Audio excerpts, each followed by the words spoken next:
Hello, everyone. Thank you very much for joining our 45-minute webinar about how to maintain momentum from your CDP submission. My name is Jackie Fricke from ADEC Innovations, and I'll be your moderator today. We'll be opening up the webinar for questions at the end. You'll see a Q&A section in your control panel. You'll be able to type in your questions there throughout the webinar as they come to you, and then we'll answer them at the end of the presentation. If we run out of time and are unable to get to your individual question, please be assured we'll get back to you offline. After the webinar, you'll receive an email with a link to a survey requesting your feedback on the webinar. We welcome your input so that we can continue improving on future sessions and also bring you information that's relevant to you. You'll also receive an email tomorrow with a link to a recording of this webinar as well as the slides. And finally, we invite you to follow us on Twitter, Facebook, and LinkedIn, and to share what you learn here today with the hashtag CDP Momentum. Joining us today are two members of the ADEC Innovations CDP team, Jessica Wang, our Assistant Project Manager, and Philip Wong, our Sustainability Analyst. Philip is a technical lead for various CDP consulting services, GHG inventories, CSR reports, and more. He works with multinational companies to evaluate and improve the sustainability performance of their operations and supply chains. Philip has a Bachelor of Science in Environmental Biology with a focus in ecosystem ecology and management from California State Polytechnic University.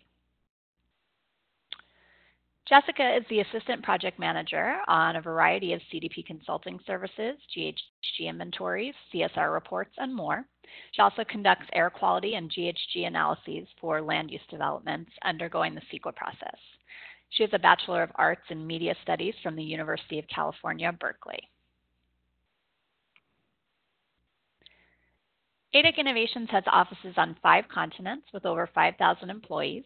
We're a process and technology company with relevant subject matter expertise in the markets that we serve. With over 20,000 disclosures scored and over 1,600 CDP performance reviews conducted, ADEC Innovations is CDP's global scoring and exclusive sustainability outsourcing partner. We're excited to talk with you today, so let's get started with our presentation with Mr. Philip Wong and Ms. Jessica Wang. Thank you, Jackie. First off, I want to thank everyone for joining the call, and I want to say congratulations. It's been a rough season with the new questionnaire, so congratulations for all companies that have submitted their responses. Although it seems like it's time for vacation and time to lay down all your work for the time being, we still think that there's still a lot companies can do.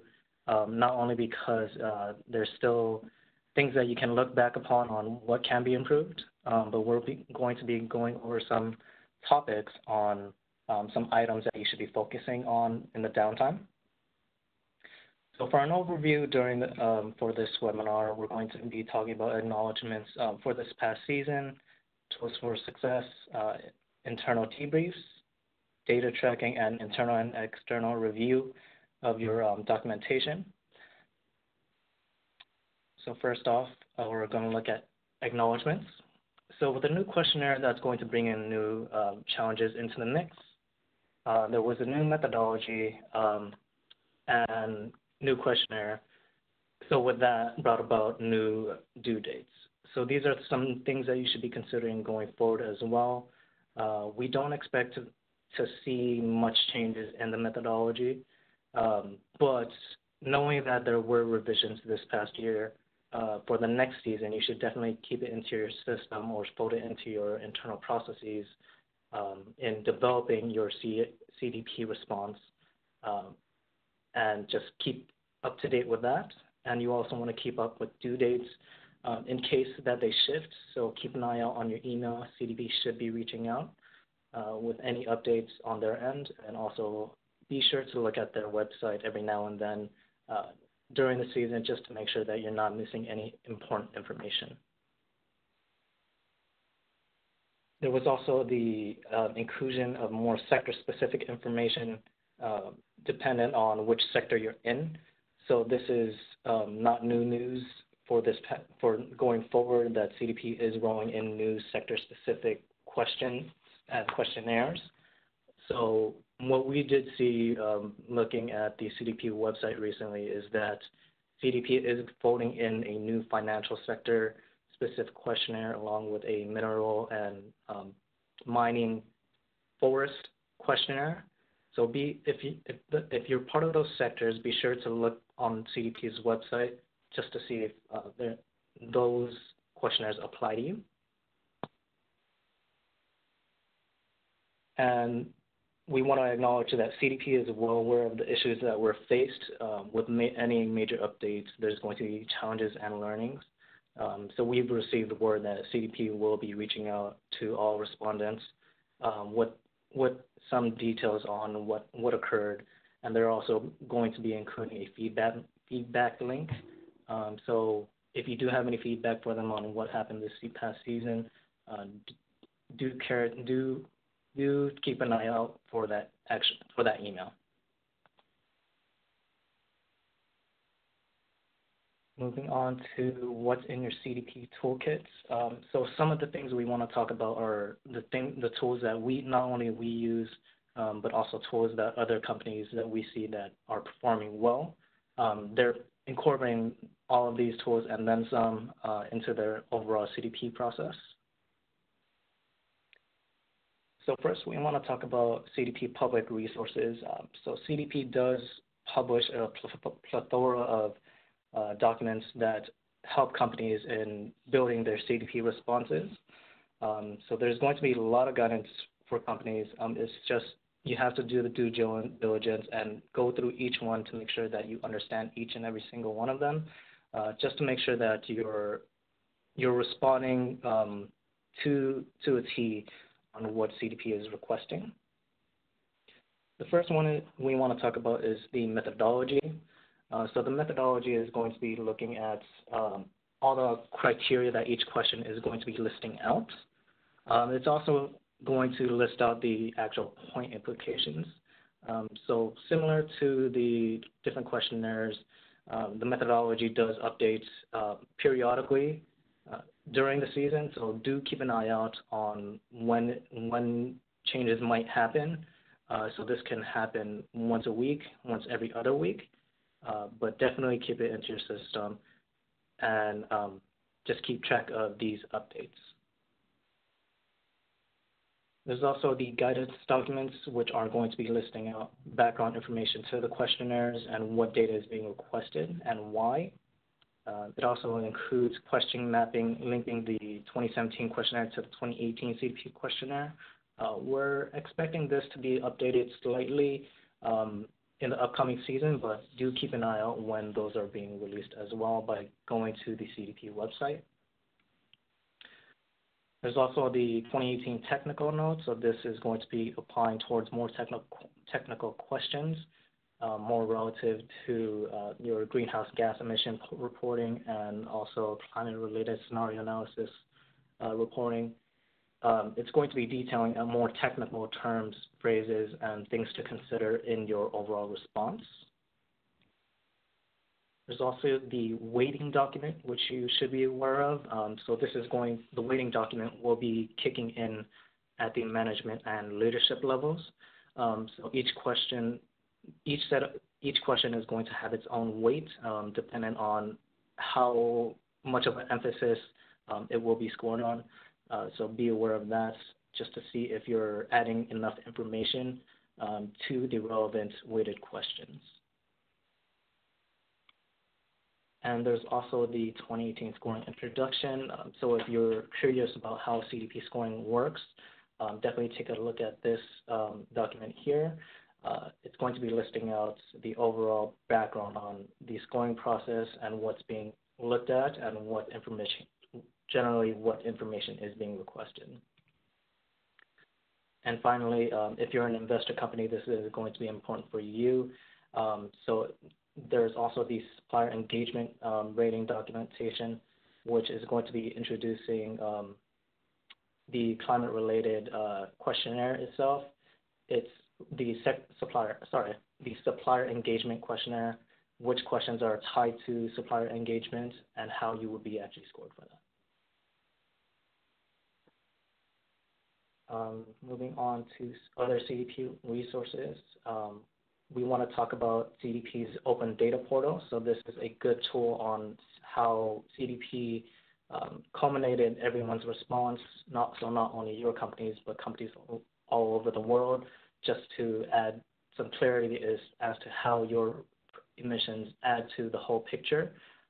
So you also want to take a look at this just to give you a little insight on not only how your company is being publicized by CDP, but also how other companies add to the mix. You also want to take a look at cdp.net and maybe do a search. So you can, if you do a search and your company is public, you'll be able to see what your score is and possibly pull up your response. So you could also do that for other companies as well. So if you're looking at someone else's response in your sector that's maybe scoring higher than you, you might want to take a look at other public companies just to see what they're doing and seeing if you have those internal processes. If you don't have those processes, you might want to include them into your own process and maybe develop your internally to get up to that level where you will be able to report that information. There's other tools that we want to talk about as well. The next one is going to be for the Quanta Scope 3 Evaluator. So this we find to be a valuable tool. It's going to be a good stepping stone in case you haven't calculated your Scope 3 emissions. So this is a public resource. CDP does have it in their internal guidance documents that this is an acceptable tool to be used. So it also includes instructions on how to use the Scope 3 Evaluator. It's an online tool, free for all companies. It's definitely a fantastic tool to not only start your greenhouse gas Scope 3 emission evaluation, but you can also use it to calculate your other emissions, those emissions going forward as well, as long as you roll this into your toolkit. And this is going to be definitely applying for C6.5 in the past questionnaire. And there are a significant amount of points associated with that. So we've historically seen a lot of companies not report their Scope 3 emissions just because, one, they haven't been able to calculate it, or they might say that it's too hard to find that information. But with this tool, you can use maybe your amount spent per category. So that is an option as well. So definitely keep an eye out for that and just take a look at what this tool can offer you. So now that we're done with talking about some of the tools, we want to talk about working from the inside out. So we're going to be looking at an internal debrief for all companies. These are some of the things that you should be doing to understand what happened, and the end goal of this section is going to be understanding what happened and how you can streamline your process for not only CDP, but also for other reporting indices, where you can fold in our recommendations and streamline your internal processes for everything else as well. So the first thing we want to talk about are what were your internal challenges. So you want to talk about data collection and SME availability. So for data collection, you want to identify what roadblocks you had in terms of receiving data. So is this going to be from a internal level where some people might not have had the information, or you might not have the clearance to report maybe financial figures?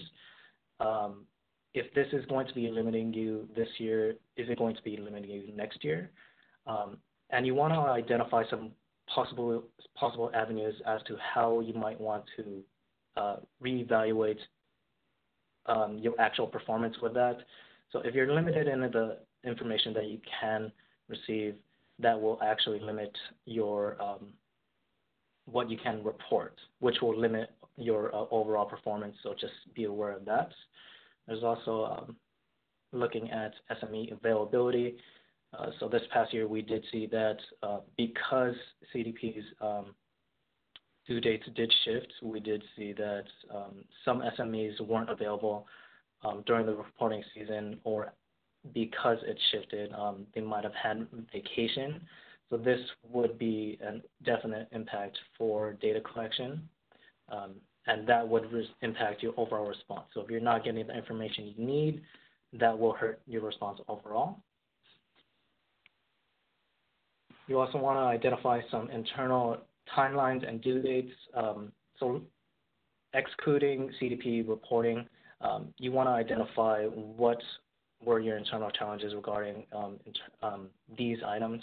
So if legal had to take a look at something, did they have to have it by a certain time? Were you able to account for it? If not, maybe there's something that you can implement next year where all parties are involved in terms of the reporting process, where you identify that sometimes CDP is dynamic. A lot of times, actually, it is dynamic. So you want to be accounting for that as well. And there's also staff support.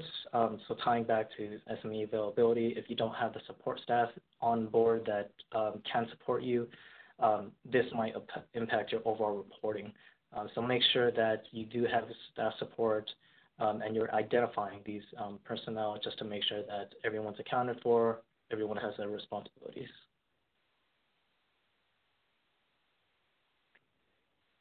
And then moving on to establishing standard operating procedures.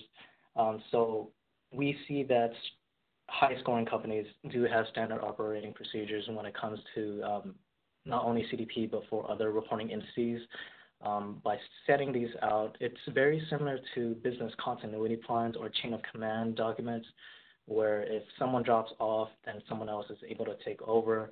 There's full transparency on who has what responsibility. There's also what information is being collected, where, when, why, and how that information is being collected.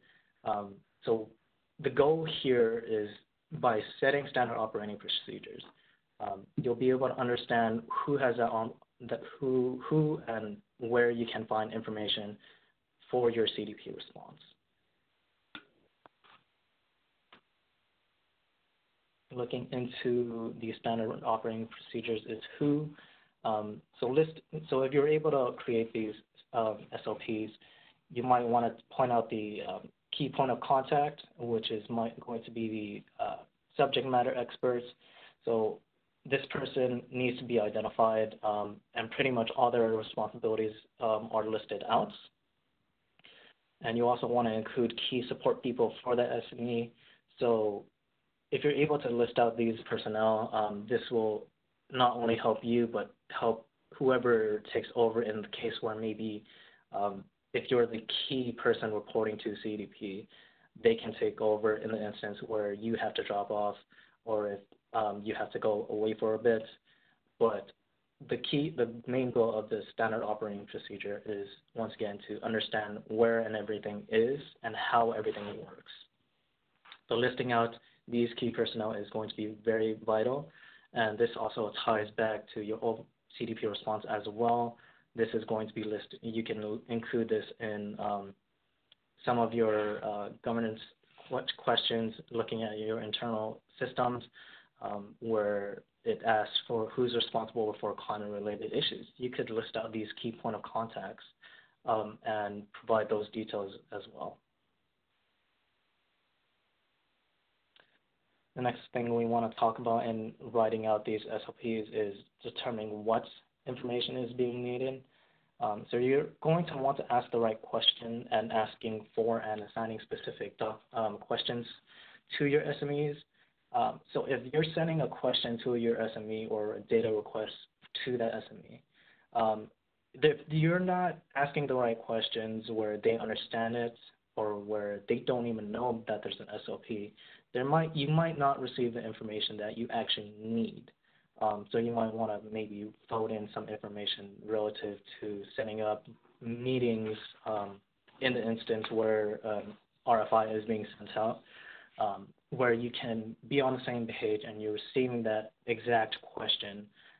So we do see this happen all the time, not only on our end, but for external companies as well. There's always there's always a drop-off in communication because we all operate through text, Skype, or email.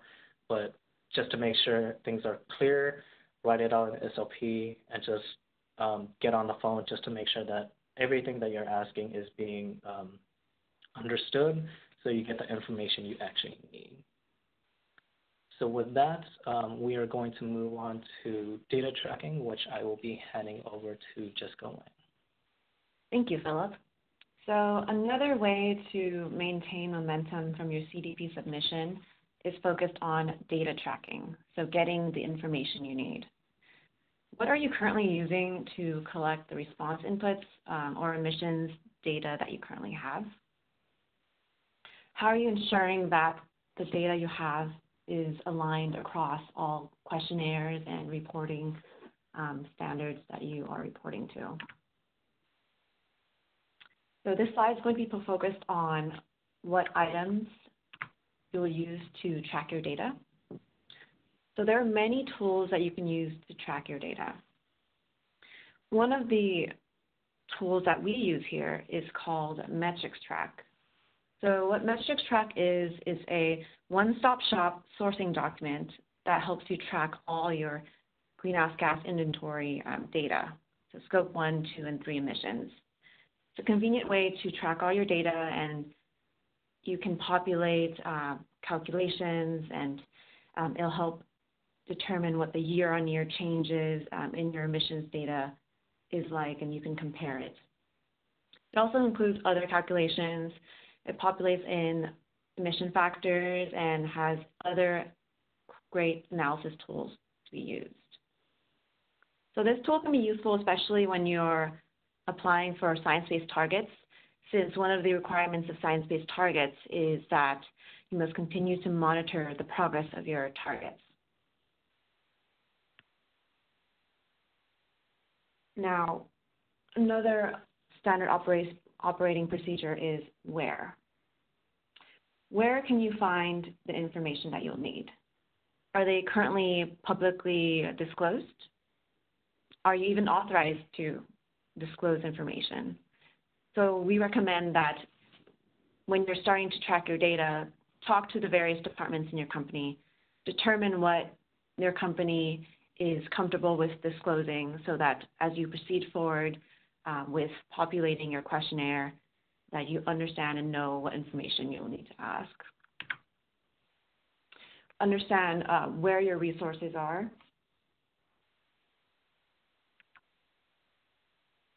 So when are you going to start tracking your data? So when you're talking to your point of contact, it is a good way to talk about when you want to establish timelines of when you want to receive the data, so that the point of contact is aware of the timeline and will be able to talk to the subject matter expertise on what information they'll need, when they expect the information by. Also, make sure to be in clear contact with the point of contact to make sure that you are on track with the data tracking and collection. Why? So it is important that when you're contacting the subject matter expertise that you explain to them why you need the information, so that it helps cater to them so that they know what information you'll need and why you need them.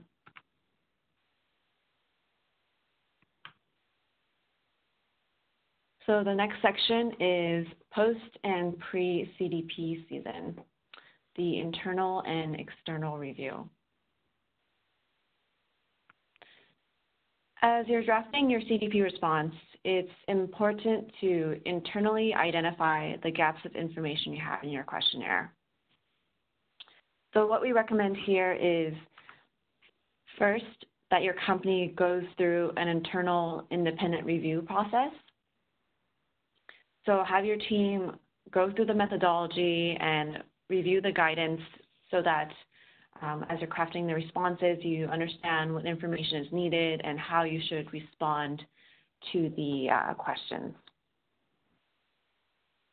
We also recommend that you follow a 30-second to 1-minute guideline. So for here, have a external reviewer who's not involved in the crafting of the response, have them follow a 1-minute guideline where they read a question and then they read the response. And if within 30 seconds to 1 minute, if they cannot clearly understand and say, oh, the answer fulfills the question, then we recommend that you look at the question again and kind of determine where the missing gaps are, because chances are if they can't immediately find the answer, then you might not have the data to answer the question.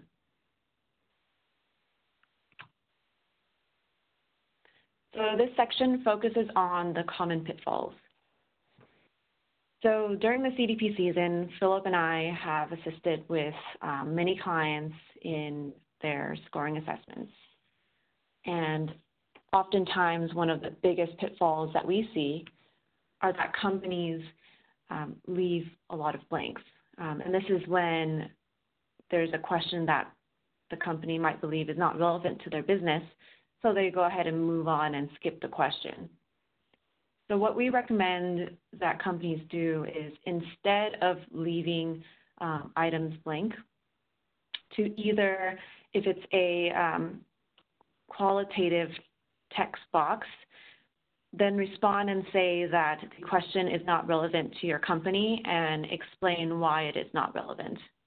If it requires a qualitative response, then we recommend inputting a 0 and explaining in either the comment section or an explanation of what your company's answer really should be. By leaving parts of the questionnaire blank, this negatively impacts your questionnaire at the disclosure level, since the disclosure level measures the completeness of your response. Another pitfall that we see is that companies often add in unrelated information when they're responding to a question. So what we recommend here is, as you're responding to the question, make sure that your priority is to answer the question and to follow the methodology and the guidance document. If your company believes that there's some information that might be pertinent to the response, then you can also include that as in later on, but make sure to just focus on answering the question first. Another common pitfall is not being company specific. So there are many questions in this year's questionnaire that ask for company specific information. Now, what does that entail? So if you have a response, if your rival company were to replicate that same exact response into their questionnaire, and if it makes sense to them, then it's too general and not company specific enough. Therefore, we recommend including specific details such as company-specific processes, business continuity plans that are specific, any trademark products or services that your company provides.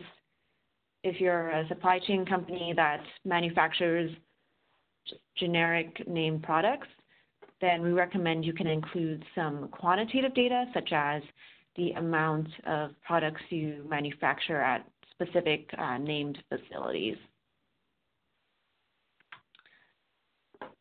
The last main common pitfall that we noticed in the responses are that companies often reference to external sources of information.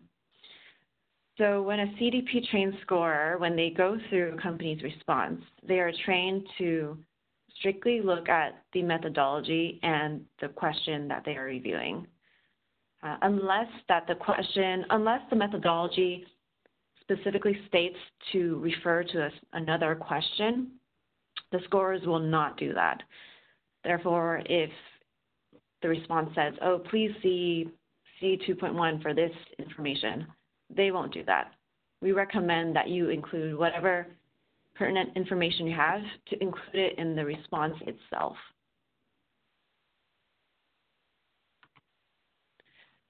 Now we're moving along to some external support tools that are available to you. So one of the useful tools that we offer here at ADEC are known as performance review calls. This is a official service that we offer in partnership with CDP, in which at the end of the CDP season, when the scores are officially released, here at ADEC will open up registrations around November or December. And companies can sign up for these services. And what that entails is there will be a CDP trained consultant that will go through your official score and the report and your responses, and will provide you with recommendations on how you can potentially improve for the upcoming season. So we want to note that a lot of companies find this useful because it's also another avenue where companies, if they have any specific questions that they like answered regarding their responses, the consultants here will be able to assist with those questions. So in terms of the registration, we do note that it typically opens around November or December. However, this is subject to CDP's formal release of the final scores. So whenever CDP actually releases a score, the registration will open following that. So another useful tool that we offer here are what are called as scoring assessments, as I mentioned previously. So what scoring assessments are when the new CDP season starts, when a new methodology comes out and companies are beginning to draft their new questionnaire for the 2019 CDP season, what we do here is we'll look at your draft response and we'll score it according to the methodology. And then we'll provide you with a predicted pre-score of what we anticipate you will receive for the 2019 CDP season. And what this tool is useful because we'll give you a point-by-point, like question-by-question level scoring. So for each question, you'll know exactly what we pre-scored or anticipate you'll be scored on, as well as we'll provide you recommendations on how you can potentially improve these questions. Okay, so in summary, how do you maintain momentum from your CDP submission? So what we recommend is to utilize the tools that are available to you, such as the online sources that CDP has to offer, CDP guidance, the methodology documents. Another way to maintain momentum is to engage in internal debriefs regarding the data you need, who to contact, and determine the specific timing of when you should conduct all of these things. Make sure to track your data using various databases, or you can use MetricTrack. Also, make sure to conduct internal and external reviews of your draft response. And avoid the common pitfalls such as like leaving blanks or adding in unrelated information or referring to external sources of information. So now we'll move on to the questions and answers portion, and I'll hand it off to Jackie. Thanks so much, Jessica and Philip. That was great information. We have a few questions that have come through, so I'll begin asking those. And again, please feel free to ask questions using the question box in your control panel. These questions will be answered by Philip and or Jessica, and we have a few other members of our CDP team available to answer questions as well. And as I mentioned, if we don't get to your specific question, we will get back to you offline. So I see the first question, I think I can handle this one, is can I get a copy of the presentation and recording? Yes, we will be sending a link to a recording of this webinar, as well as a link to the slides. So check your email, be on the lookout for that. Next question, when do you recommend we start working on improving for next year, knowing we're nearly a year out from our 2019 submission? I would say immediately. Once again, I want to bring up that you can identify where some areas that you might not have information. So like Jessica was saying, you might just clearly see that there were cells that were blank. So you can identify why was it blank. Is this because upper management won't let us release that information? But you can also identify why is there even a possibility of this ever happening. So if you're being roadblocked by upper management, and they're wondering why you're not, let's say, getting a management B, you can clearly say that without information, we're not going to be getting those points. We're not going to be achieving what we actually want just because we have those roadblocks. So by by identifying those missing gaps in your response for the time being, that's definitely a fantastic start. We also encourage and reaching out to other companies just to see what they're doing. So if you're part of any trade associations, you can talk about, hey, what did you say for this?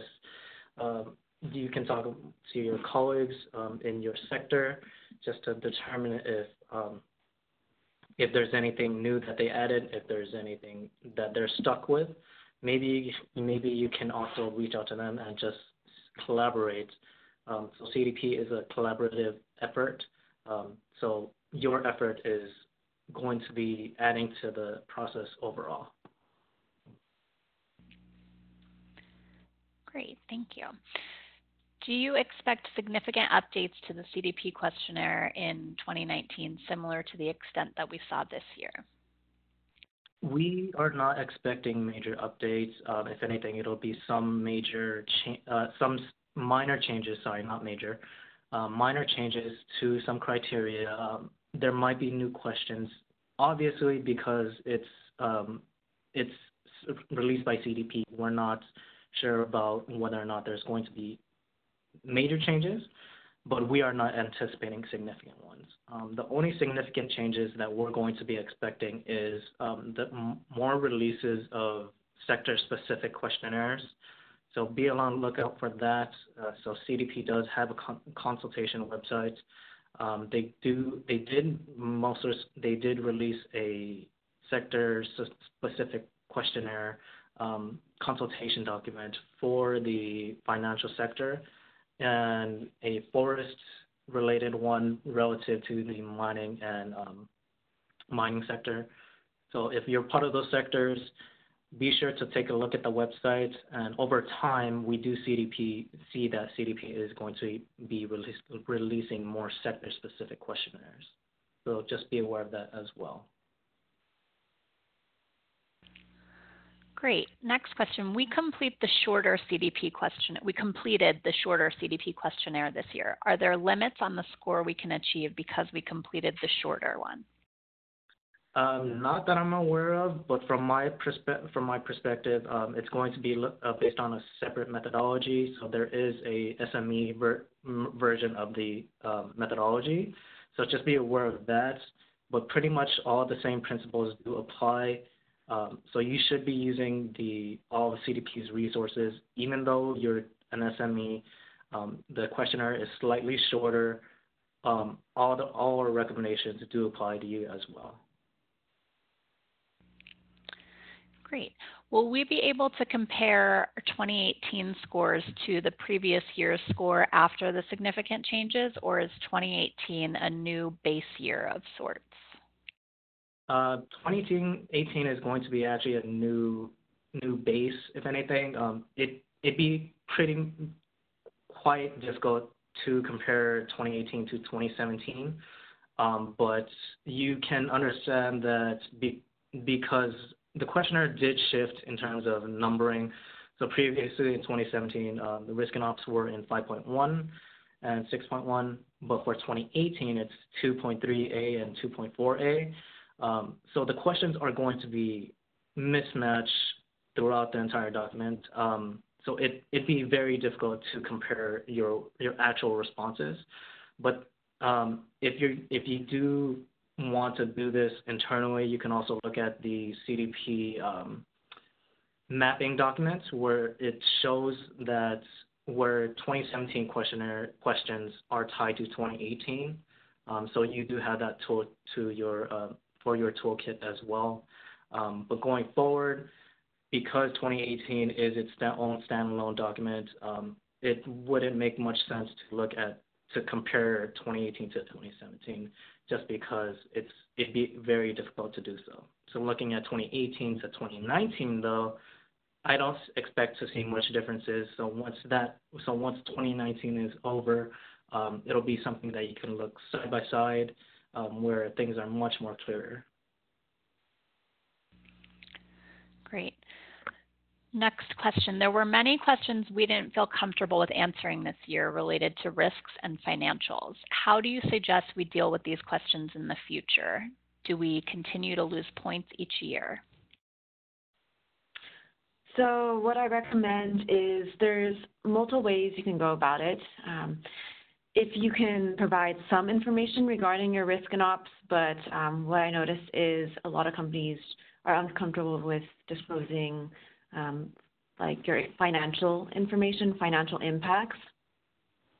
What you can do as an option is you can provide either a more general range of the potential financial impact, and then in the potential financial impact itself, put the midpoint range, or you can choose to more generally describe a percentage of your financial impact compared to a specific value, such as your revenue or operational cost.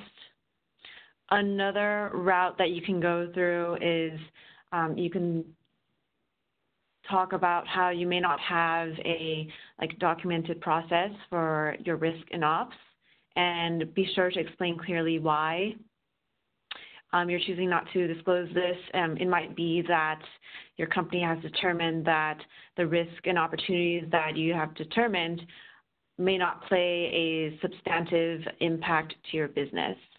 So there's two routes you can go about with answering this pathway.